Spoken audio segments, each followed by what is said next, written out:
Oven లేకుండానే బయట కొనే పిజ్జా కన్నా ఇంట్లోనే చాలా సింపుల్ అండ్ పర్ఫెక్ట్గా అలాగే చాలా టేస్టీగా పిజ్జా అయితే చేసుకోవచ్చు. మనం కొంచెం ఇంట్రెస్ట్ పెడితే చాలు. ఒక్కసారి ఇంట్లో పిజ్జా ట్రై చేసి తిన్నాక ఇంకా బయట పిజ్జా తినాలంటే బోర్ కొడుతుంది, అంత బాగుంటుంది. సో ప్రాసెస్ చెప్పేస్తాను చూసేయండి. ఒక బౌల్ తీసుకొని అందులో 1 కప్పు మైదా, అలాగే బటర్, షుగర్, సాల్ట్, అలాగే మిల్క్ లేదంటే మీ ఇష్టం వాటర్ కూడా యాడ్ చేసుకోవాలి. అన్నీ బాగా కలిసేలా కలుపుకొని చపాతీ ముద్ద కంటే ఇంకా కొంచెం సాఫ్ట్గా అయితే ప్రిపేర్ చేసుకోండి. సో ఇంకా దీన్ని ఒక 10 to 20 మినిట్స్ అయితే పక్కన పెట్టేయండి, కొంచెం ఫ్లఫీగా వస్తుంది. 10 to 20 మినిట్స్ తర్వాత దాన్ని అయితే చపాతీ షేప్లో రౌండ్గా అయితే పామేయాలి. అలా అని చపాతీలా పల్చగా పామేయకండి, కొంచెం దలసరిగానే ఉండాలి.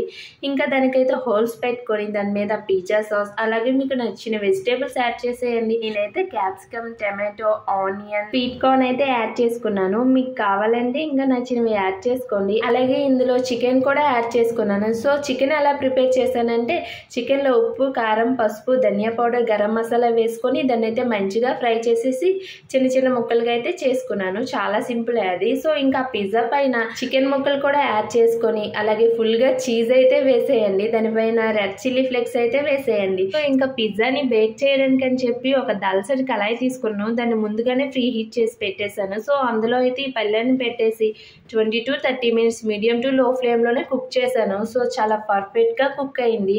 అన్ని వెజిటేబుల్స్ కూడా చాలా బాగా కుక్ అయ్యాయి. అలాగే అడుగు కూడా అస్సలు ఏం మారలేదు, చాలా బాగా వచ్చింది.